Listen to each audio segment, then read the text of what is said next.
Olazarny Doroja writes on the new guidelines for import and export, which the federal government plans to implement from January. The federal government has made effort to improve the ease of doing business in the country, particularly as it concerns international trade, with the introduction of new guidelines for export and import. The government wants to address some of the nagging complaints by players in the sector. Expected to kick off in the new year, the new policies largely align with global best practices.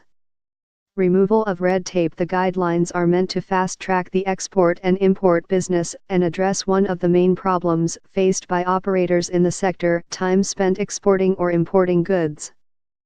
Before now, exporters complained about a cumbersome documentation process and long delay before goods are exported. The long delays often lead to losses, as perishable goods rot in containers while documentations and clearance permits are perfected. Industry insiders blame the long delays on proliferation of agencies at the ports and the time it takes some of the government agencies to attend to the exporters.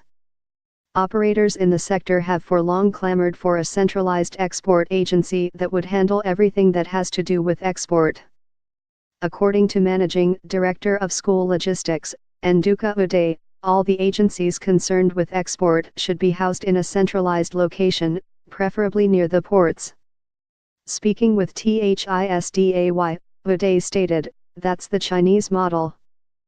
When the Chinese wanted to position Huawei as a leader in the telecoms industry, they came out with a policy that no Huawei goods should be at the ports for more than 24 hours. The policy ensures that they must have their export clearance within 24 hours, so when companies were negotiating for deals, whilst a Siemens will tell you that it will take a month for your goods to arrive, in a week or thereabout Huawei has delivered the same goods. That is the kind of process that we need to put in place to grow our non-oil export and truly diversify the economy away from over-dependence on oil. Indeed, the need for diversification of the nation's economic base has necessitated exploration of the economic potentials of different sectors of the economy, including export. Mindful of that, the federal government had moved to streamline operations at the ports. Part of this was a reduction of government agencies at the ports. The latest export and import guidelines are seen by economy watchers as being a furtherance of that initiative and welcomed by many. Enabling business environment. In February, the federal government announced plans to reduce the numbers of agencies at the nation's seaports to 6. The initiative was part of the decisions reached at an expanded meeting of the Presidential Enabling Business Environment Council. A statement from the PEBEC said, "The reforms are to be implemented by the Enabling Business Environment Secretariat, which became operational in October 2016 and has Drive."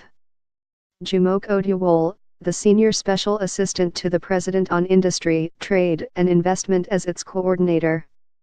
Also, work is ongoing to streamline the number of agencies operating at the nation's ports to just 6.